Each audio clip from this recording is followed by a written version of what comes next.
Queridos míos, mi nombre es Bianca y soy la voz traductora a español del pastor Florin Antonie, doctor en teología y pastor de la Iglesia Génesis, Londres. En su canal de YouTube Génesis podéis encontrar los sermones en el idioma original, rumano. Gracias por estar aquí y bienvenidos. Comenzamos. La paz sea contigo. Que Dios les bendiga a todos, estén donde estén, donde Él, Dios, el Señor Jesucristo, les ha permitido tener comunión unos con otros, o, ¿por qué no?, llevar su obra hasta los confines de la tierra. Me siento honrado de estar juntos de nuevo esta tarde. Es el último encuentro antes de la gran fiesta de la encarnación del Señor Jesucristo, cuando Él vino a esta tierra. Por eso hoy vamos a ver juntos los detalles más hermosos que mostraron al mundo una verdadera revolución, la revolución por la cual todo ha cambiado. Todo lo que había sido envenenado, todo lo que había sido empujado hacia abajo, hacia la niebla espiritual, tuvo una nueva oportunidad, una nueva esperanza. Queridos, hoy, con la ayuda de Dios, vamos a ver juntos algunos aspectos misteriosos, aspectos de la encarnación del Señor Jesucristo, aspectos que lamentablemente por tradiciones, por descuidos, no se han tenido en cuenta, han perdido su consistencia y no porque no tuvieran una buena consistencia en sus comienzos, sino porque los humanos no hemos velado y hemos coloreado en colores pasteles lo que no debe colorearse. Hoy el mundo está en un frenesí total, haciendo castillos en el aire, cuando se trata de vacaciones de invierno. Unas fiestas que empezamos a explicar a todos hace unas semanas, cuando comenzamos este fantástico viaje que llamamos de la oscuridad a la luz, y lo hemos dividido en varios capítulos.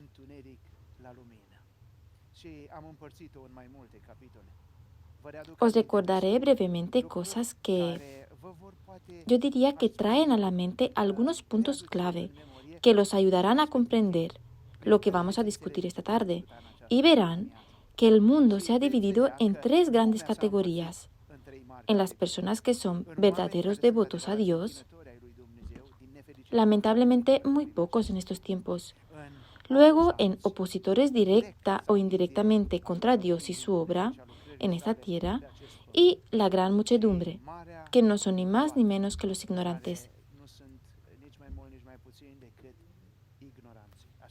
Así que tenemos los verdaderos adoradores, los opositores y en medio la gran muchedumbre de ignorantes, que no tiene interés en conocer la verdad que los podría hacer libres. Recordad, pues, el elemento central que hizo necesario este episodio, el episodio de la entrada del Salvador en el mundo, y el elemento es la caída al abismo.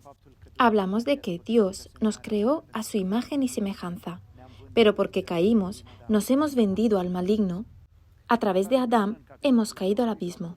Aprendimos juntos en el capítulo 2 que allí, en el abismo, en lugar de volver la mirada hacia Dios, hacia la luz, nos sumergimos más en la oscuridad y desarrollamos un estado de rebeldía. Adoptamos esta actitud de rebelión con la que intentamos, a través de nuestros antepasados, oponernos a Dios y someternos a los impulsos de nuestra mente pecaminosa. Damos el primer dictador del mundo en la persona de Nimrod, que construyó Babel. Nada más que, como dice el nombre en traducción directa, puerta al cielo. Hemos tratado de forjar nuestras propias puertas a la eternidad, a los cielos, sin saber que el Maestro de allí, más allá del espacio y del tiempo, Dios mismo, no puede ser engañado. Pero Él, en su bondad paternal, preparó un plan de salvación para nosotros, porque sabía que necesitábamos la salvación. Él sabía que necesitábamos este plan de salvación, y lo entendimos juntos en el capítulo 3 y en el capítulo 4, cuando hemos identificado la necesidad de un Salvador que se encarne. Hablé después de la persona del Señor Jesucristo, nuestro Salvador. La semana pasada, el domingo, hablamos de cómo el Señor Jesucristo vino a esta tierra, el momento en el que el cielo invadió la tierra. Bueno, hoy veremos algunos aspectos históricos, algunos puntos de referencia claros que nos subrayan el hecho de que en estas fiestas nosotros básicamente estamos recordando un nacimiento sobrenatural. El Señor Jesucristo entró en este mundo trayendo consigo toda la belleza de lo sobrenatural. Y si el mundo de hoy trata de restarle importancia y ver su entrada en el mundo como algo pobre, un bebé en un pesebre, bueno, que sepan que es más que eso. Mis queridos, no os dejéis llevar, no os dejéis engañar por los aspectos tradicionales que intentan poner un acento sobre el hecho del pesebre, poner un acento erróneo y traer una óptica o un punto de vista que no iba allí. Porque bebés en un pesebre nacieron muchos en este mundo. Lo que pasó hace 2000 años en Belén de Judea es más que eso. No es solo el nacimiento de un bebé en un pesebre, sino simplemente la conjunción de la naturaleza del hombre y la naturaleza de Dios. Es simplemente la conjunción de dos mundos, el mundo material y el mundo espiritual. Es la entrada al mundo de un rey que ha sido atestiguado, acreditado y validado desde los más altos tribunales espirituales hasta los más altos tribunales del mundo religioso. Y por lo último, pero no menos importante, los más altos tribunales del mundo sociopolítico de entonces. Así que tenemos ante nosotros los detalles de un Dios único que vino a este mundo y que puso ante nosotros un evento imposible de reproducir. No importa cuánto lo intentemos, no importa lo que hagamos, desde un punto de vista estadístico, matemático, lo que pasó entonces no se puede volver a reproducir. ¿Por qué digo esto? Porque la belleza de Dios, como Él mismo la declara, diría yo, su impronta o firma frente a todos los demás dioses inventados, está el hecho de que Dios, según su declaración, se califica como Dios precisamente porque anuncia y declara, incluso antes de que pasen las cosas, todas las cosas, incluso antes de que existieran. En otras palabras, Él dice exactamente lo que va a suceder y decreta que las cosas sucedan de cierta manera antes de que sucedan. Ningún Dios puede hacer esto. Ningún Dios inventado, ningún ser humano, ni siquiera una computadora puede hacer pronósticos tan precisos, profecías con tan gran detalle, y verán que hoy les traigo una sorpresa. Al final de esta sesión, diría yo, excepcional, analizaremos juntos desde un punto de vista estadístico cuál era la probabilidad de que el Señor Jesucristo fuera el Mesías prometido. Y verán que inequívocamente tendremos a vuestra disposición aspectos que tal vez muchos pierden de vista. Hoy haremos juntos unos cálculos estadísticos y veréis cómo la ciencia prueba con lujo de detalle y con letra de ley que aquel que entró en este mundo hace 2000 años, en el pesebre de Belén, es el verdadero Mesías. Uso aspectos científicos no para probar su fe, sino porque el mundo de hoy necesita ser salvado y frente al mundo de hoy tendremos que ir con pruebas. ¿Por qué? No porque la Biblia no sea suficiente para nosotros. Lejos de mí la idea de ir en esa dirección. La Biblia es nuestra constitución, la de todos. Pero la gente de fuera se ha tapado los oídos y ya no quiere escuchar. Por eso tenemos que hablar en su idioma. Los ateos de hoy, los científicos de hoy que tratan de especular todo tipo de tonterías y nos acusan de hablar de cosas inventadas, recibirán hoy una respuesta, quizás pobre en detalles, pero lo suficiente concisa y concreta para hacerlos pensar. Vamos, pongámonos en marcha, porque el texto es claro y está escrito. Cuando se cumplió el tiempo señalado, cito de Gálatas capítulo 4, versículo 4, Dios envió a su Hijo, nacido de mujer, nacido bajo la ley, para que redimiese a los que estaban bajo la ley, a fin de que recibiéramos la adopción. Y por ser hijos e hijas de Dios, Él ha enviado el Espíritu de su Hijo a nuestros corazones que clama Abba, que quiere decir papá. Así que ya no sois esclavos, sino hijos e hijas. Y si sois hijos e hijas, también sois herederos por medio de Cristo. Para hacer estas cosas posibles, hace 2000 años el Señor Jesucristo tuvo que entrar en este mundo. ¿Por qué dicen que es una entrada al mundo sobrenatural? Queridos míos, muchos niños nacieron en pesebres. Muchos niños nacieron en los campos y fueron abandonados.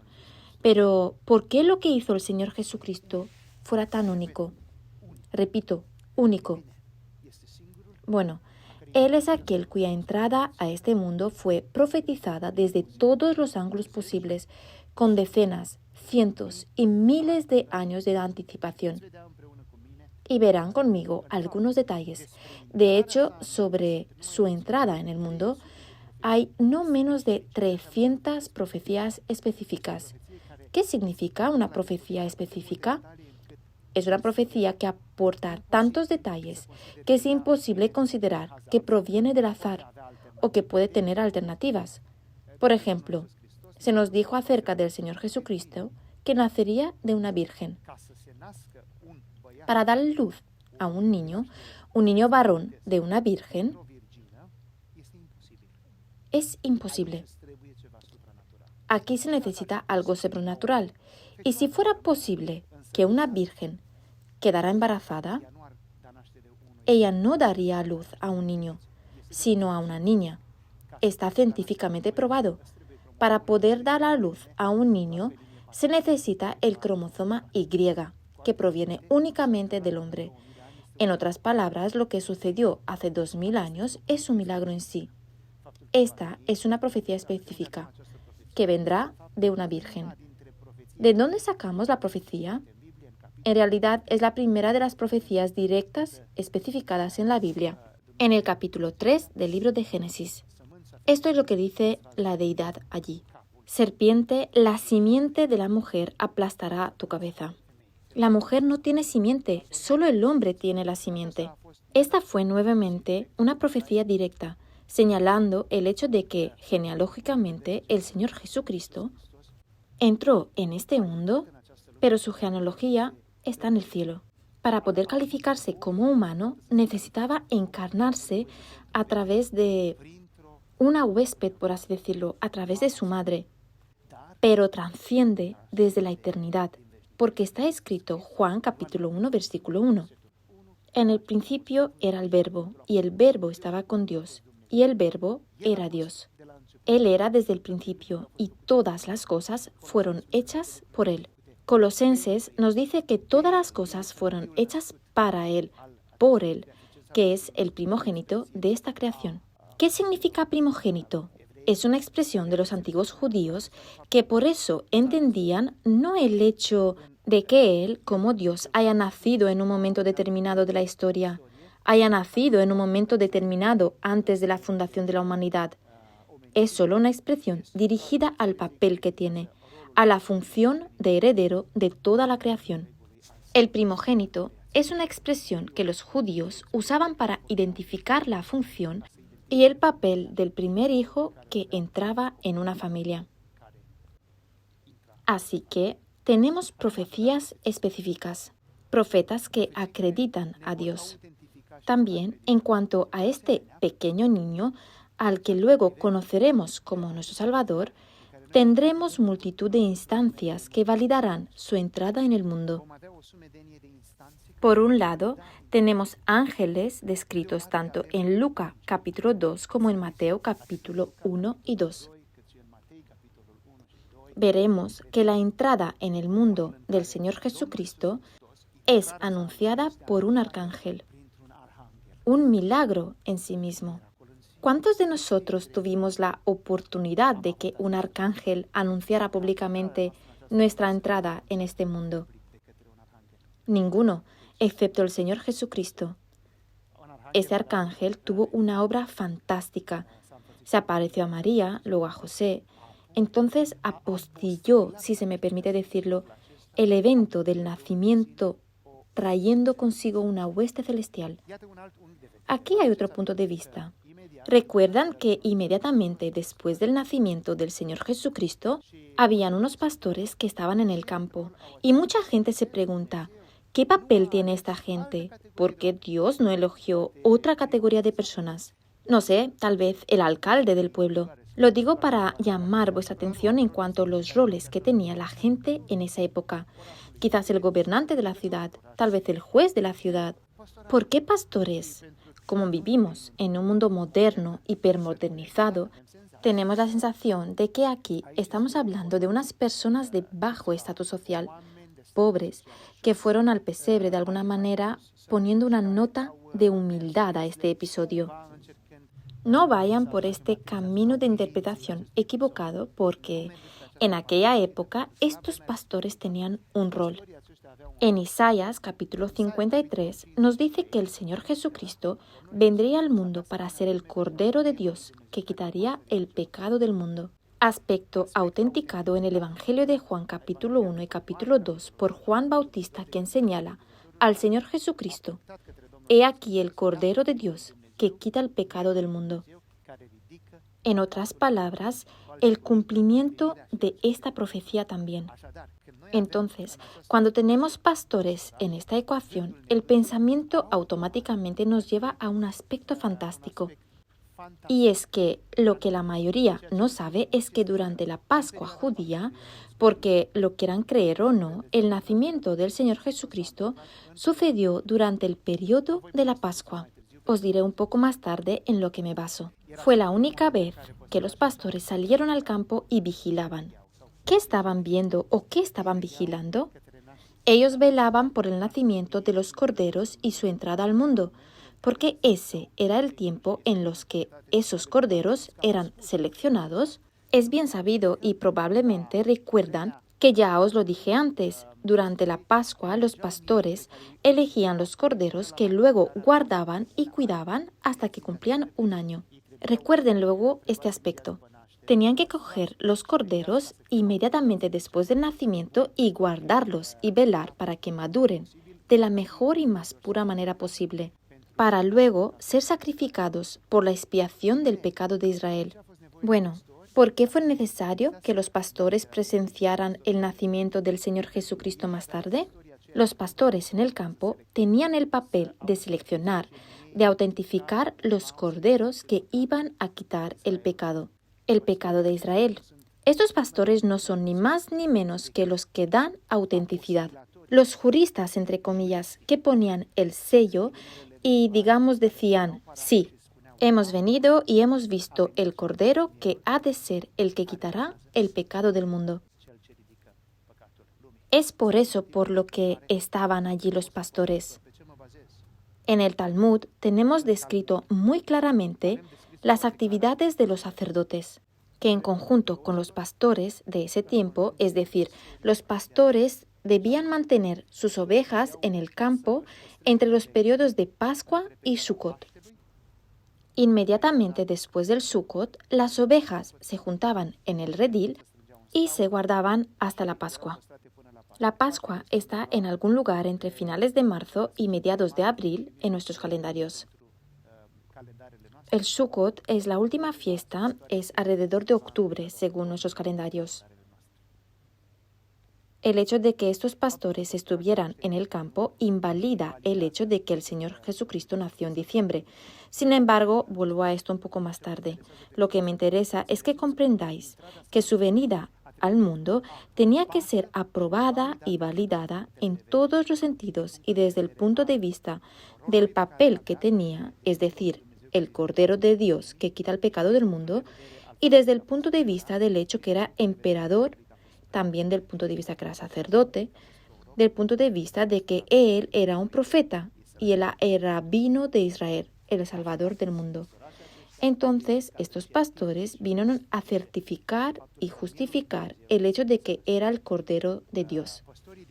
Los pastores de Belén tenían una característica específica en comparación con el resto del grupo de pastores de Israel. Eso es porque, según el Talmud, ¿qué es el Talmud? Quizás muchos de ustedes no saben estas cosas. Son escritos tradicionales de rabinos judíos que ya no pueden usar la Torá o el Borlag en este momento. El Borlag es el Antiguo Testamento, la Torá es la ley y la Tanaj es el Nuevo Testamento en formato moderno o expresión moderna. Ya no pueden usar estas cosas para reconciliarse con Dios porque, según la ley, que es muy clara, dice que necesitas el templo, necesitas el altar y necesitas el derramamiento de sangre para ser perdonado. Y porque estas cosas ya no son posibles desde el año 70, cuando el templo fue destruido. Tuvieron que encontrar un camino alternativo y en lugar de volver a nuestro Señor Jesucristo, hicieron sus propias leyes, sus propias direcciones, sus propias puertecitas de escape que no los llevarán al final a ninguna parte. Estos son los escritos talmúdicos. Son básicamente la inspiración divina, como la llaman ellos, y las enseñanzas rabínicas a través de las cuales recuerdan su pasado, sus tradiciones, su historia y tratan de enseñar a las generaciones modernas. De ahí sabemos que los pastores en Jerusalén eran los únicos que traían o criaban los rebaños de corderos para el sacrificio en Jerusalén. Si leéis los libros de Flavius Josephus, por ejemplo, las Antigüedades de Israel, verás que en la Pascua en la que se sacrificó al Señor Jesucristo, se sacrificaron también en Jerusalén 250.000 corderos. Todos estos corderos fueron criados y examinados cuidadosamente en Belén de Judea, Belén Efrata. No por casualidad, la profecía fue firme y clara. El hecho de que el Señor Jesucristo vendrá a Belén, el Belén de Efrata. Este subtítulo no es casual. En ese tiempo, habían dos pueblos llamados Belén, uno en el norte y el otro en el sur. Sin embargo, solo uno se llamaba Efrata, solo uno. Y el Espíritu Santo identificó exactamente de dónde vendría, es decir, el lugar exacto de donde se seleccionan los corderos para el sacrificio posterior. Por lo general, estos corderos se sacrificaban después de un año, porque en la ganadería se considera que el cordero ha pasado a la etapa de madurez después de la edad de un año. Hasta un año está en continuo desarrollo. Por eso se sacrificaban con un año de edad, que simbólicamente nos muestra que el Señor Jesucristo, siendo el Cordero de Dios, que quita el pecado del mundo, debía ser sacrificado en la madurez. Y quizás pocos de ustedes sepan que un hombre judío se considera maduro y completamente desarrollado a la edad de 30 años. Mínimo 30 años. De hecho, para ser sumo sacerdote no podías ser nombrado a menos que tuvieras por lo menos 30 años conforme la ley.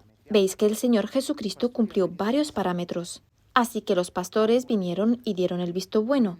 Además, los ángeles vinieron y también validaron. ¿Qué validaron los ángeles? Miren que junto con los pastores se unió una hueste celestial. Está escrito tan bellamente en los dos evangelios que os mencioné, esta vez en el evangelio de Lucas. ¿Por qué tenían que venir los pastores y los ángeles? Lucas capítulo 2, versículo 8, donde se nos habla de los pastores que velaban en el campo. He aquí un ángel vino con él, acompañado por una hueste celestial que cantaban bellas canciones y anunciaron, cito, «No temáis, porque os traigo buenas noticias, que serán de gran alegría para todo el pueblo. Hoy, en la ciudad de David, ha nacido un Salvador, que es Cristo el Señor». Y en ese momento, los ángeles cantaron, «Gloria a Dios en las alturas, y paz en la tierra entre los pueblos que le agradan». La gloria está en los lugares más altos y hay paz en la tierra. Cuando hay paz en la tierra significa que aquí se ha manifestado la gloria. ¿Veis quién trae la paz entre la gente? La gloria de Dios. Los humanos no somos capaces de eso. Pero, ¿por qué se necesitaban los ángeles? Porque ellos también validaron. Solo los ángeles podían validar si aquel que había nacido venía de ahí, venía de entre ellos, porque ellos lo conocían, porque Él era preexistente, porque Él fue su creador, el creador de los ángeles. A vosotros os ha nacido un Salvador, y ese Salvador no es otro que nuestro creador. ¿Por qué necesitamos los ángeles? Porque solo los ángeles podían certificar y autentificar a aquel que había venido de su dimensión, de su naturaleza, de la naturaleza divina donde solo moran Dios y sus ángeles. Nadie puede certificar a un rumano que es rumano mejor que un compatriota. ¿Por qué? Porque un paisano suyo lo entenderá desde todos los puntos de vista. Él porque le gusta lo que come, porque le gusta dormir como duerme, porque le gusta vestir como se viste, porque le gusta hablar como habla y porque le gusta sentirse bien de la forma en la que se siente bien. Porque solo uno de los tuyos te puede certificar.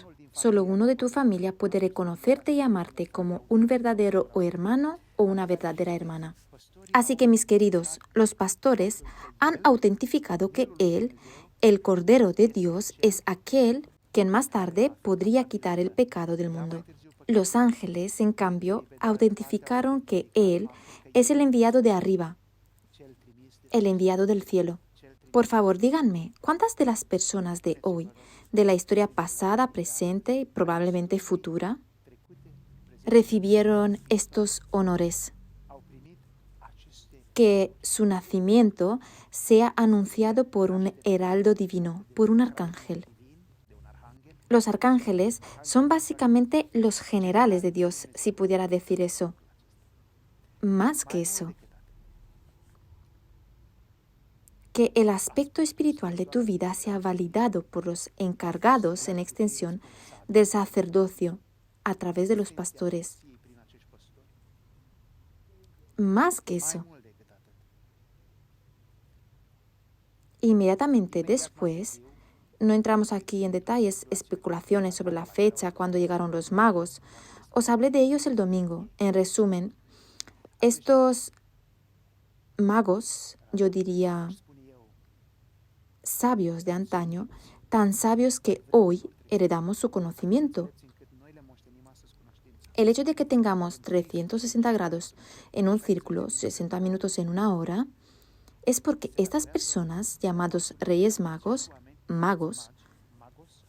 inventaron un sistema, lo que hoy llamamos en matemática el sistema sextadecimal.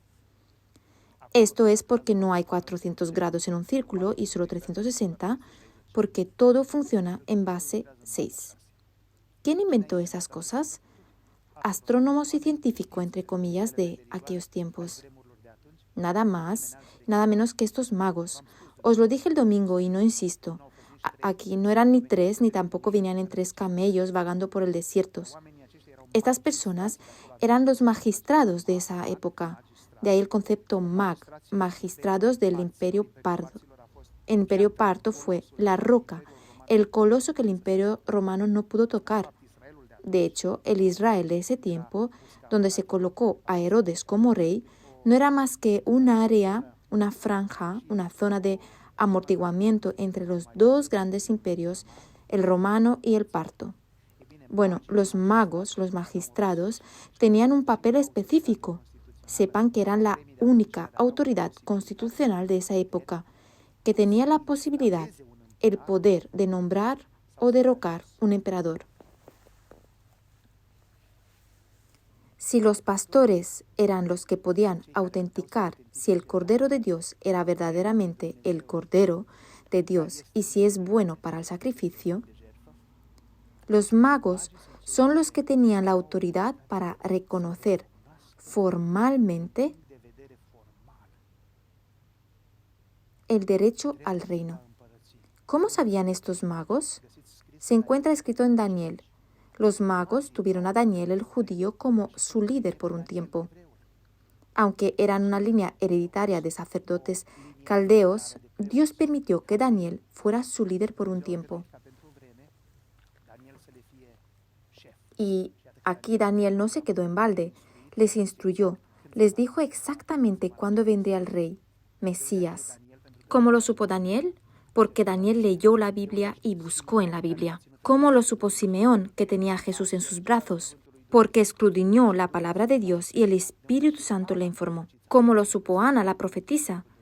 Porque estaba en conexión con Dios. Entonces las élites del mundo en ese momento reconocieron al Señor Jesucristo como Rey. Y no cualquier élite, sino las élites que tenían el derecho y que podían nombrar un emperador. Además, ¿os acordáis de Herodes? Herodes es el que reconoció al Señor Jesucristo como Rey. Algunos de ustedes seguramente se sorprenderán. ¿Recuerdan cuando Herodes se enfrentó a estos magos? Por cierto, cuando los magos viajaron no eran 3, como os dije, fueron varios miles, decenas de miles, porque sus ejércitos también contaban. Donde quiera que viajaban, iban con sus ejércitos. Una descripción más amplia de este tema lo tenéis en el sermón del domingo pasado. Por eso Jerusalén se turbó cuando los vieron, por eso no ripostaron. No cualquiera podía caminar hacia un rey en sus funciones y decirle: hemos venido a ver al rey que acaba de nacer y está listo para tomar el trono de Israel. No le podías decir eso a un déspota. Pocos de ustedes saben que Herodes, algo mayor en ese momento, fue uno de los déspotas más crueles que tuvo el pueblo judío como emperador, aunque él, por nacionalidad, diría yo, no era israelita, era edomita. Era un rey títere designado por el César romano para administrar, gobernar ese pedazo de tierra. Tuvo 10 esposas y muchos hijos. Muchos de ellos fueron asesinados, incluidas sus esposas, porque este emperador siempre tuvo pensamientos paranoicos de que sería destronado. Así que no se hubiese cortado en quitarse de encima estos magos e incluso matarlo, solo que no podía. Tenía que ver con las eminencias y las élites superiores del imperio parto, que precisamente esas eran sus funciones, el destronamiento y entronizar al emperador. Pero la reacción de Herodes demuestra que reconoció al Mesías. Si no hubiera creído que el Señor Jesucristo era rey, no se habría sentido amenazado. No hubiese reaccionado, no estaría interesado. El hecho de que ordenó el asesinato de bebés fue porque entendió que su posición estaba amenazada. Cuando admites que tu posición está amenazada, básicamente admites que el valor de tu competidor es de mayor valor que el tuyo, porque de lo contrario, tu posición no se vería amenazada. Entonces los pastores lo reconocieron como el Cordero de Dios, que quita el pecado del mundo. Los magos le reconocieron como el emperador de este mundo. Y los ángeles lo reconocieron como Rey del cielo, su rey. Herodes también reconoció y apostiló con su comportamiento que él era un emperador vasallo. Él solo era un emperador interpuesto. Y el verdadero emperador tendrá que venir y reclamar el trono, un trono que le pertenece. Mirad cuántas cosas sucedieron ahí, queridos míos. Solo mirando a través de estas perspectivas entendemos que lo que pasó en Belén de Judea no es algo tan carente de importancia como nos quieren hacer pensar hoy en día los fans de Papá Noel. Lo que sucedió allí no fue solo una emanación de humildad absoluta en la que el Señor Jesucristo fue colocado en un pesebre. Muchos niños nacieron en pesebres, pero ese nacimiento fue único.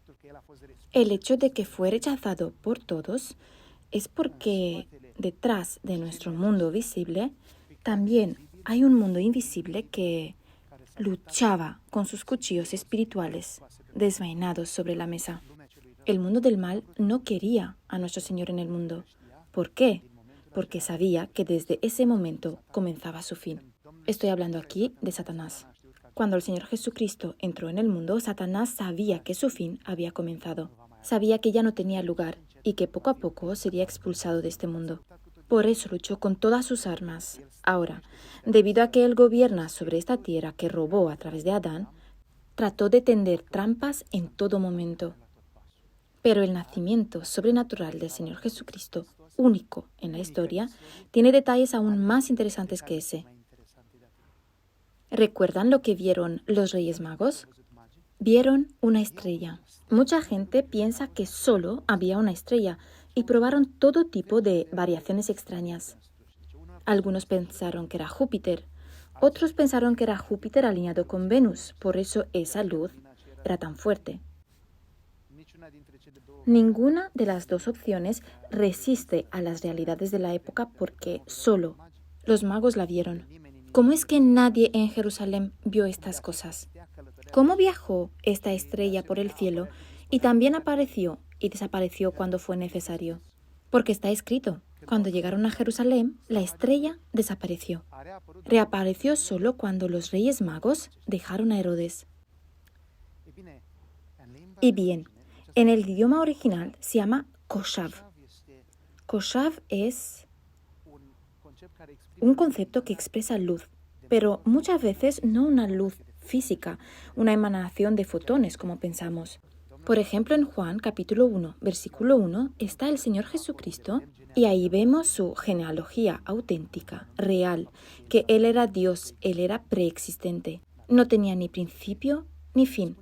Ahí se nos dice que Él era la luz del mundo, la luz que alumbra en las tinieblas, y las tinieblas no lo vencieron. Es exactamente la misma frase, esta vez en griego, pero traducido directamente del idioma original, del idioma hebreo, de la cultura hebrea. Koshav. Los magos describen que vieron esta luz en Oriente. Vimos la luz en el amanecer. ¿De qué luz se trata? Podría ser que, por favor, consideren esta hipótesis. Podría ser que Daniel les había dicho cuándo vendría, quién vendría y qué papel tendrá aquel que viene, precisamente para ser el rey del mundo.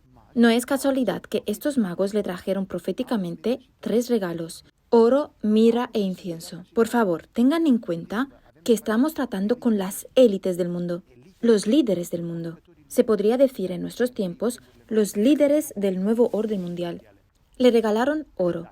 Cuando esta élite regala oro al nuevo emperador, lo hacían porque reconocían su soberanía. Cuando le dieron incienso, proféticamente reconocieron su papel como sacerdote y profeta, porque solo los sacerdotes, según la ley y según la definición, también eran profetas. La mirra fue una cosa extraña, una cosa muy extraña, porque la mirra suele ser un símbolo de la muerte. De hecho, es el elemento básico utilizado en la antigüedad para embalsamar a los muertos. En otras palabras, los magos sabían algunas cosas. Ellos sabían por Daniel, que a su vez lo sabía por Jeremías, y Jeremías sabía lo que sabía también Isaías en sus libros, el hecho de que el Señor Jesucristo, aunque es el Cordero de Dios que quita el pecado del mundo, aunque es el Rey de Israel y el Rey del universo, será sacrificado. Él vino aquí también para morir, no solo para enseñarnos, no solo para mostrarnos esperanza, sino también para morir por nuestros pecados, lo cual hizo. Por favor, lean en Isaías los últimos capítulos y verán que durante el reino de 1000 años sucederán algunas cosas fantásticas. Por ejemplo, el hecho de que nosotros le llevaremos regalos. Y nuestros regalos serán oro e incienso. La mirra no existirá más, porque el Señor Jesucristo no morirá. Murió una sola vez por nosotros. Isaías capítulo 60, versículo 6. Lean atentamente estas cosas porque le mostrarán cómo interpretar lo que hicieron los magos. Esta luz que vieron los magos se describe en griego con el verbo phaino, que significa descarga. Si había una luz, no era una estrella ambulante, sino más bien un relámpago. ¿Recuerdan que el Señor Jesucristo dice que en la venida del Hijo del Hombre aparecerá como un relámpago? Como el relámpago es de oriente a occidente y es visible en todo el cielo, así será en la venida del Hijo del Hombre. Se usa exactamente el mismo término, phaino. ¿Qué significa esto? Como brilla el relámpago, así era entonces un brillo fantástico, como un flash. Verás, estas cosas demuestran que allí había algo totalmente sobrenatural. No era una estrella como algunos imaginan, rodando por el cielo. ¿Por qué os he dicho estas cosas? Porque el Señor Jesucristo vino a este mundo para traer una nueva revolución. Una revolución que yo la llamo la revolución de la Navidad, para traer lo sobrenatural a lo natural, para traer el mundo delante del único Dios. Fue validado de todas las formas posibles, como el Cordero de Dios que quita el pecado del mundo, como el Rey del cielo, como el Rey de la tierra, como el sumo sacerdote que haría expiación por nuestros pecados, como el único que moriría. Él era el sacrificio por nuestros pecados. Bueno, podrían preguntarse, ¿por qué era necesario todo esto?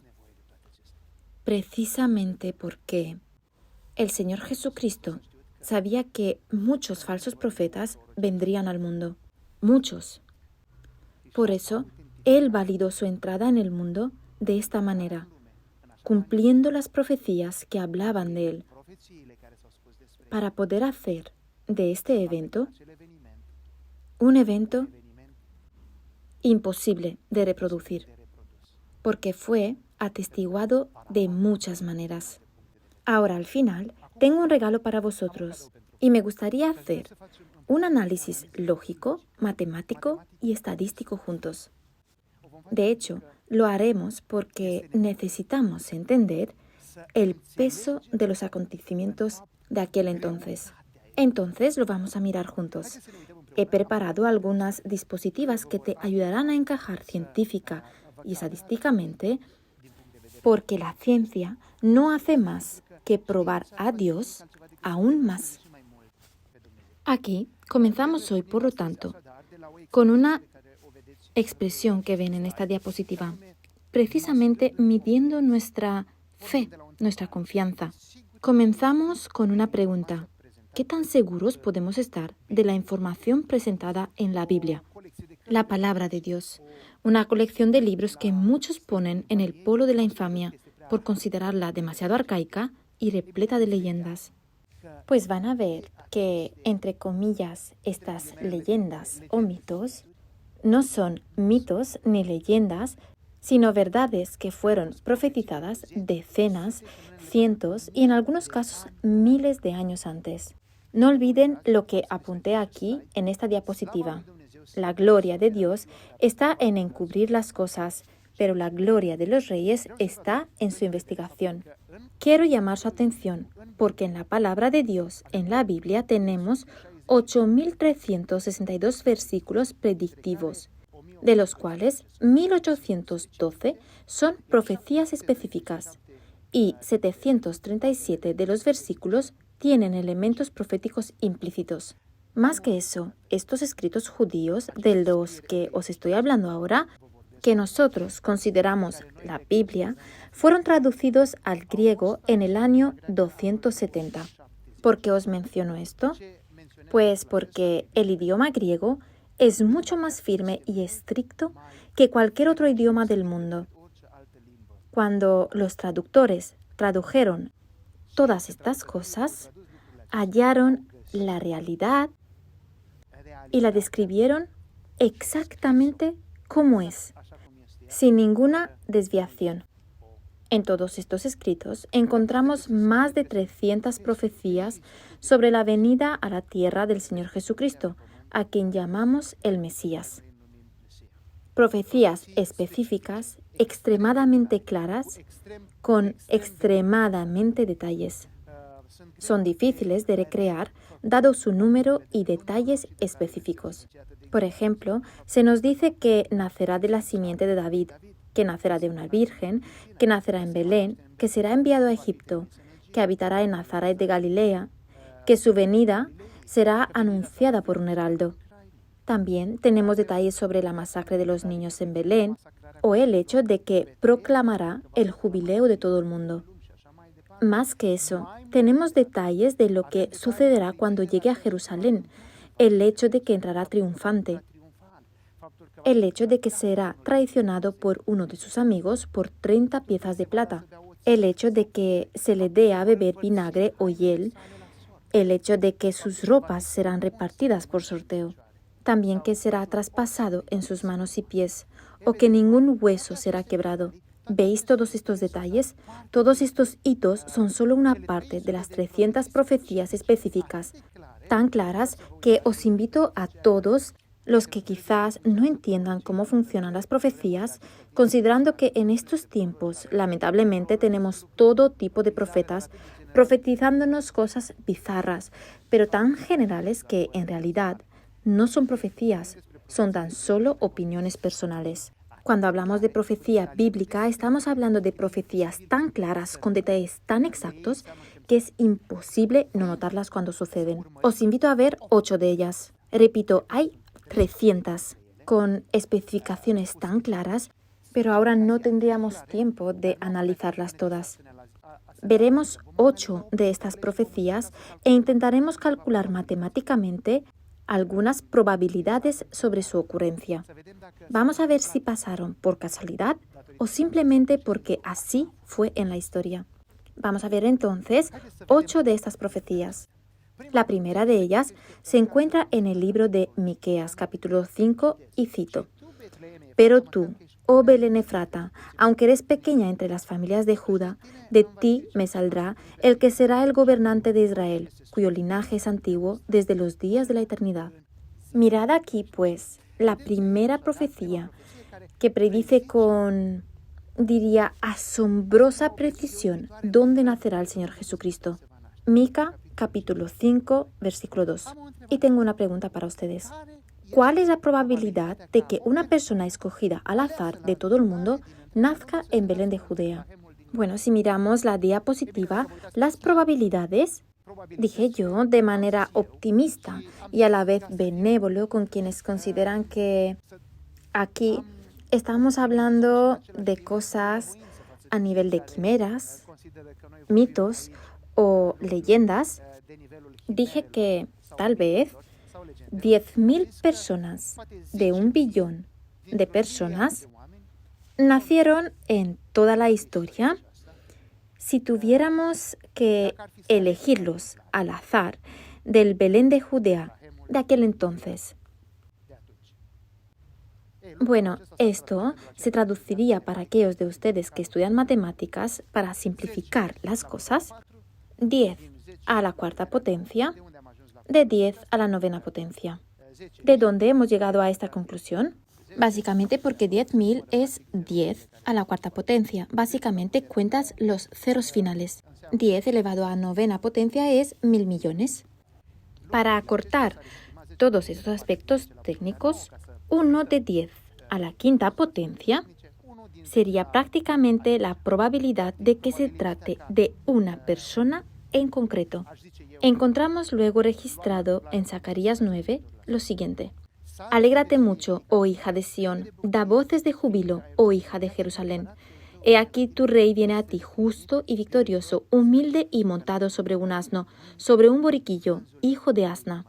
Ven que cuando hablamos del Señor Jesucristo no se dijo una profecía, no se dijeron 2 ni 3, tenemos 300 de ellas que están escritas. Específicamente, tenemos muchas más, otras incluso están escritas insinuando o tienen fragmentos proféticos. 300 de ellas, sin embargo, son de una claridad y precisión fantásticas. Aquí, por ejemplo, la segunda profecía nos dice que el que nació en Belén, dijimos nosotros, con una probabilidad de 1 de 10 a la 5ª potencia, y fuimos, digamos, bastante generosos con esto, porque no muchos nacieron en ese periodo de tiempo. En la época del Señor Jesucristo no habían 1.000 millones de personas. Nuestra población superó los 1.000 millones de personas en 1900. La Tierra ha tenido más de 1.000 millones de personas y alrededor de 2.000 millones de personas en total de toda la historia considerada, si tenemos en cuenta a los que creen que llevamos varios miles de millones de años en la Tierra.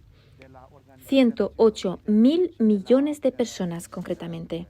Estos datos se obtienen de la Organización de las Naciones Unidas y de los referentes que se ocupan del desarrollo y expansión del hombre en este planeta. Entonces volvamos a la segunda profecía. Vemos aquí el hecho de que el Señor Jesucristo, nacido en Belén, en algún momento entrará en Jerusalén y tendrá una entrada triunfal. Esta profecía es sumamente específica porque nos dice que Él vendrá montado en un burro, será humilde y el burro es un borriquillo, hijo de asna. Esta expresión se refiere al hecho de que Él vendría en un burro que nadie más había montado. Y ahora mi pregunta es la siguiente. ¿Cuántos hombres en la historia se han presentado como reyes de Jerusalén, pero al mismo tiempo repudiado por las élites y entrando en la ciudad entre los victores del pueblo, montado en un burro que nadie había montado? Soy muy comprensivo aquí con aquellos que no creen en el Señor Jesucristo y dije que la probabilidad es, digamos, 1 de 100. Lo que ha sucedido entonces en Jerusalén fue único en la historia. Podría decir que es 1 en 100.000 millones. ¿Por qué 100.000 millones? Porque esta es la cifra, este es el número que incorpora a todas las personas que alguna vez han existido en la historia de esta tierra. Los cálculos, repito, los hacen las instituciones o marcas de las Naciones Unidas que dicen claramente que en nuestra tierra, desde el comienzo de su existencia hasta ahora, no ha habido más de 100.000 millones de personas, incluidas todas las que han muerto. Así que yo dije 1 de 100. Tuve la amabilidad de darles una oportunidad a los que no creen, porque si hubiera dicho una persona de 100.000 millones, verían que los cálculos finales habrían salido mucho más en contra de los que se oponen al Señor Jesucristo. Así que dije 1 en 100 y verán, porque incluso con este pequeño número, incluso con esta probabilidad, yo diría que para ellos es una alta probabilidad, porque 1 en 100 significa 10 en 1000, significa 100 en 10.000 y así sucesivamente. Incluso con esta, digamos, alta probabilidad, verán que el Señor Jesucristo es único en la historia. Y vamos a ir a la tercera profecía.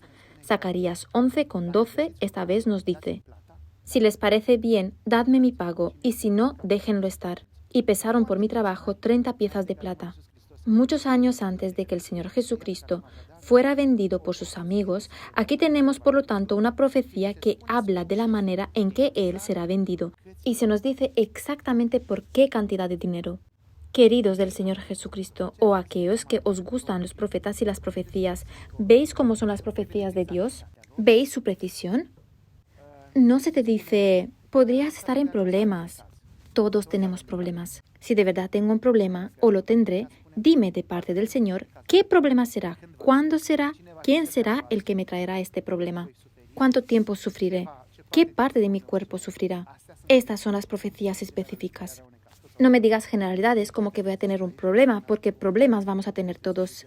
Aquí tenéis, por ejemplo, una profecía de este carácter. Pesaron 30 piezas de plata. Es específica. ¿Qué significa esto? Permítanme que le haga una pregunta. ¿Cuántas personas han sido traicionadas por un amigo suyo por 30 monedas de plata? Probablemente extremadamente pocos en la historia. Pero yo dije que seré amable con los que disputan la historia del Señor Jesús. Digamos, 1 de cada 1000, por cada 1000 personas, una persona se vendió por 30 monedas de plata. Repito, solo para ser indulgentes. Pasando a la siguiente profecía, vamos a ver los siguientes aspectos. Zacarías 11:13. Tirad al alfarero el magnífico precio con que me valoraron. Y tomé las 30 piezas de plata y las eché en la casa del Señor para el alfarero. Esta profecía es fantástica. De hecho, es tan específica que nos da algunos detalles que son imposibles que aparezcan por casualidad o que aparezcan por azar. ¿Por qué? Porque aquí tenemos, en este contexto, un precio específico, exactamente 30 monedas de plata. Tenemos un beneficiario específico, precisamente el alfarero.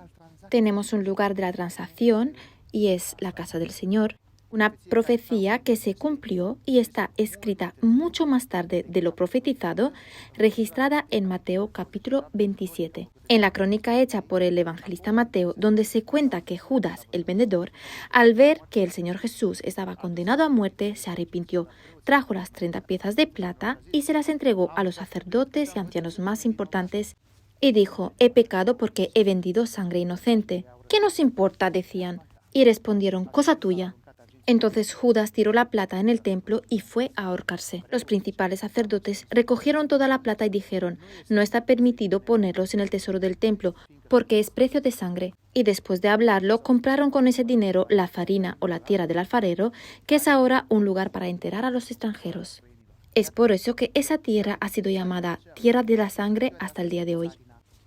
Véanse, pues, en esta cuarta profecía que he llamado el templo y la tierra del alfarero.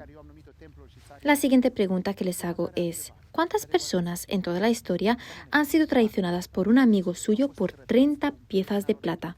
Con la ubicación de la transacción de esta venta en el templo de Jerusalén y el beneficiario final de esta transacción será una tercera persona identificada por la profecía como el alfarero local.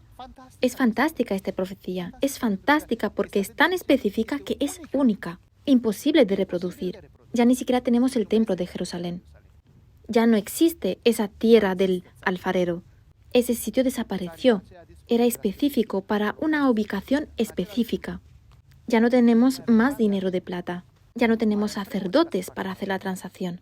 Por eso, porque quería ser benévolo con los redadores del Señor Jesucristo, con los redadores de su entrada en el mundo, dije que hay una probabilidad de que un hombre de 100.000 personas, o sea, por cada 100.000 personas, un hombre, pueda coincidir en este aspecto, aunque la situación es única.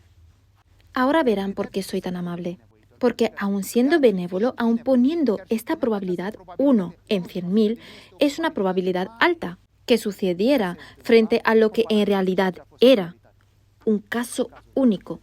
Pero verán que aún así, amablemente con los ateos y con los que disputan la autenticidad de la Biblia o de las profecías, aún así, llegaremos a un punto de vista matemáticamente demostrable a algunos hitos que atestiguan que el Señor Jesucristo fue único y es imposible de reproducir todos los eventos que Él hizo a través de otra tercera persona. Es imposible tener otro Mesías. Deseo sinceramente de todo corazón que los judíos ortodoxos o ultraortodoxos vean este programa, porque deberían demostrarnos lo contrario. Deberían probar que todo lo que leo aquí, las profecías que leo, son todas tomadas del Antiguo Testamento, han sido cumplidas e históricamente demostradas en el Nuevo Testamento. Me gustaría que miraran estos cálculos y que ellos también me lo expliquen. Pero por favor, vayamos a la quinta profecía.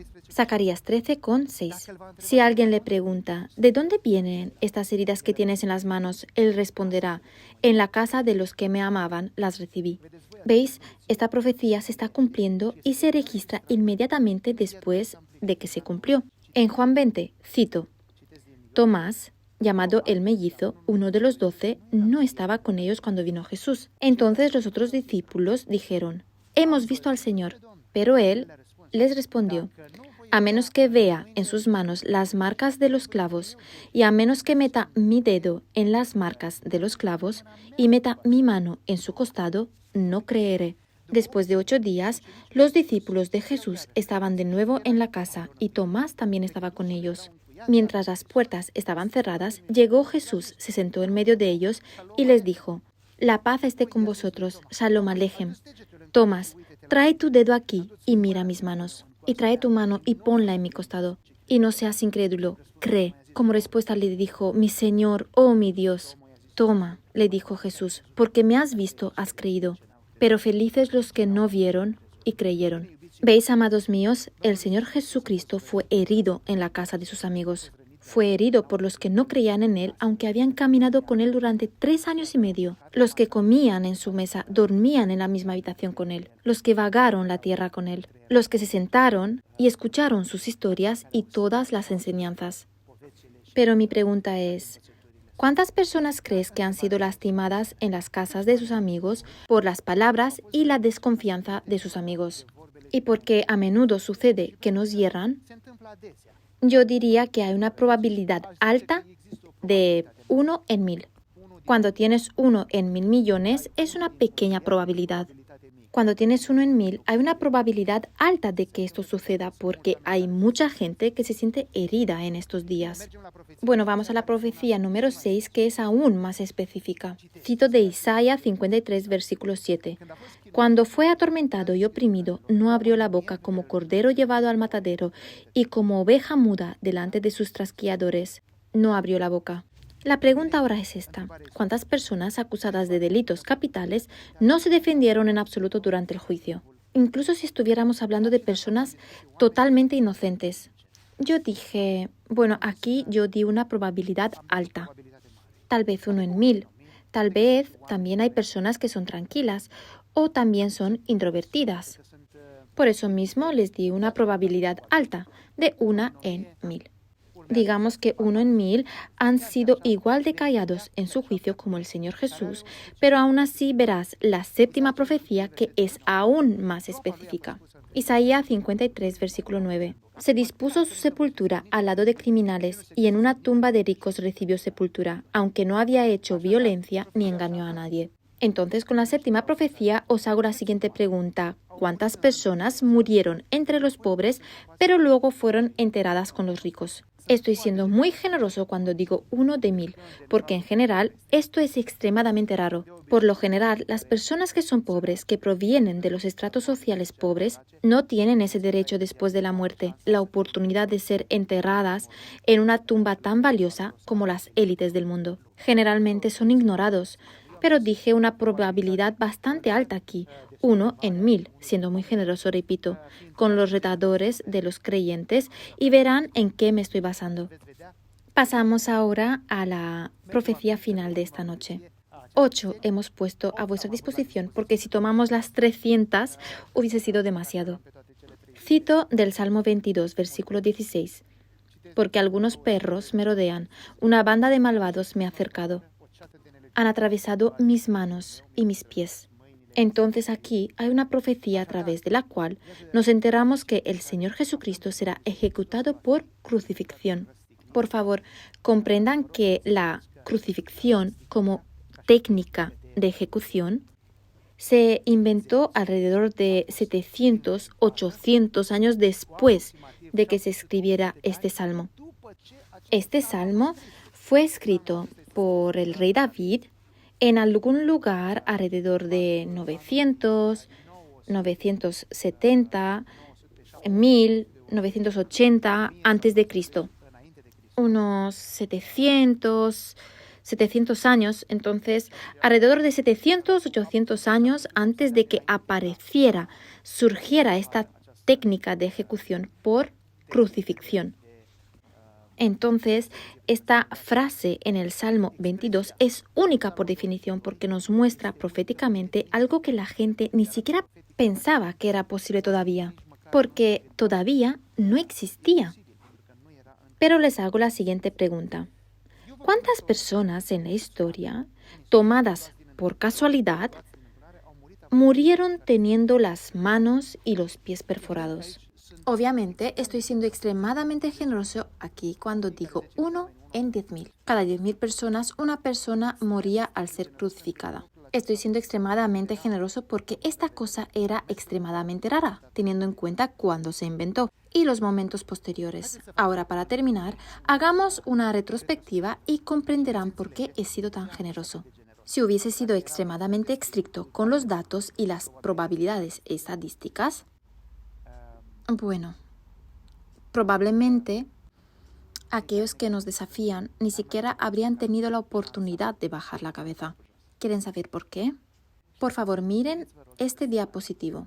Aquí tenéis todo el resumen de lo que os he dicho antes sobre el hecho de que nacerá en Belén. Dijimos 1 en 100.000. Vendría como un rey montado en un burro 1 en 100. Vendido por 30 piezas de plata 1 en 1000.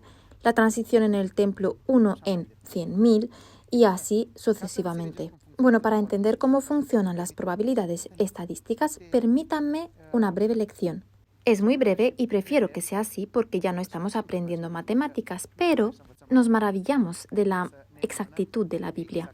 Os hago una pregunta sencilla que todos pueden entender. Si una población tiene el 60% de sus individuos hombres y el 40% de ellos mujeres, ¿cuál es la probabilidad de elegir una mujer al azar? Bueno, si hay 40 mujeres de toda la población, eso significa que la probabilidad sería del 40% si tuviéramos que elegir una mujer. Y para entender cómo funciona, miren este dial donde está representado exactamente 60% hombres y 40% mujeres. Ahora vayamos a otra probabilidad. Si en una población del 60% de individuos son diestros y 40% son zurdos, ¿cuál es la probabilidad de sacar al azar una persona zurda? Exactamente como en el ejemplo anterior, el 40%, porque en la población tenemos el 40% zurdos. Ahora, una cosa interesante que quiero que entendáis. Miren, por favor, cómo se componen las probabilidades que se basan en los ejercicios anteriores. La probabilidad de seleccionar una mujer zurda de una población donde el 40% del total de individuos son mujeres y el 40% del total son individuos zurdos. ¿Cómo funciona esto? Básicamente, donde tenemos un 40% de zurdos, un 40% de mujeres, tenemos que elegir una mujer zurda. Básicamente, las dos probabilidades iniciales se multiplican y terminamos con una probabilidad mucho menor porque ya tenemos dos reglas. Ya no tenemos una sola, entonces queda 16%. Veis que al principio teníamos el 40%. Del 40% inicial de mujeres de esta población, para tener mujeres zurdas, ya llegaríamos a 16%. Eso es porque hemos agregado otra regla. Ahora teníamos a nuestra disposición 8 profecías de este tipo, 8 reglas de este tipo a las que dimos probabilidades en las que fuimos extremadamente generosos. Esas probabilidades son extremadamente bajas si las miramos de manera realista, pero queríamos ser optimistas para darles un favor incluso a nuestros rivales. Aún así, las probabilidades restantes son de 1 de 10 a la potencia número 28. Es simple, cuenta los ceros allí y verás que hay 28 ceros, lo que nos dice que la probabilidad estadística explicada de manera simplista es 1 en 10 a potencia 28. Para que entendáis qué significa este número, exactamente que 8 profecías se cumplen en la misma persona, de forma ya demostrada, tenemos que referirnos a la población total y dije que la Organización de las Naciones Unidas ya ha identificado el hecho de que a lo largo de la historia de la humanidad han habido alrededor, digamos, más o menos de 100.000 millones de personas, lo que matemáticamente hablando significa 10 a la potencia 11.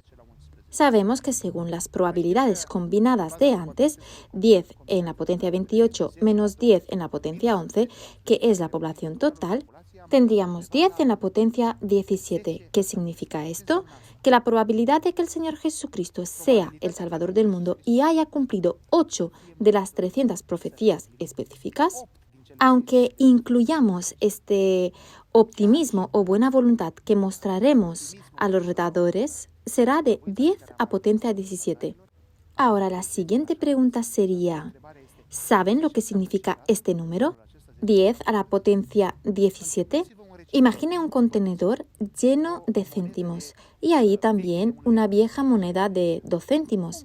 ¿Sabes lo que significa 10 a la potencia 17? Será la pregunta de la noche. Este contenedor, este cubo debería ser del tamaño de Rumanía. Y más que eso, todos los céntimos en este contenedor ocuparían en este cubo 2 metros de espesor.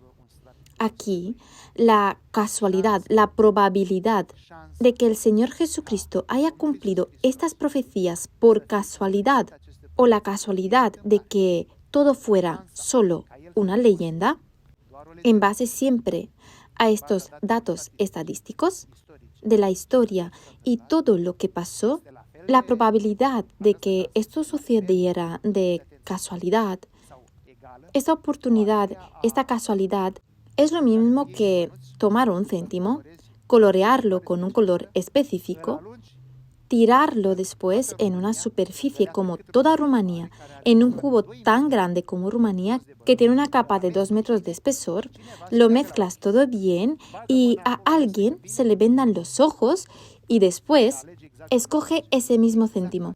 Es exactamente la misma posibilidad y presten atención, porque nosotros solo dijimos 8 de 300 profecías específicas. Si tuviéramos que tomar 8 profecías más, básicamente ya no tendríamos 10 elevado a 17, tendríamos 10 elevado a 56. ¿Saben cuán grande sería ese contenedor de céntimos con esa capa de 2 metros de espesor, de la cual elegiríamos al azar el céntimo ese coloreado con ese color en concreto? Sería como la distancia de la Tierra al Sol multiplicada por 30.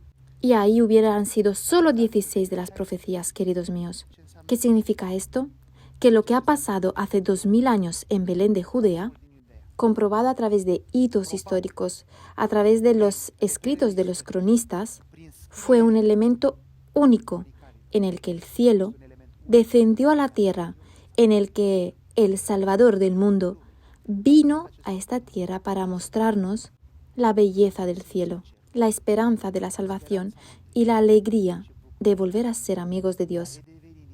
Queridos amigos, allí donde estén, no lo olviden, recuerden que sois parte de un plan, aún más grande de lo que nunca imaginaste. Los pastores lo validaron como el verdadero Cordero que quita el pecado del mundo. Los magos lo identificaron y lo validaron como el único rey calificado para gobernar sobre toda la tierra.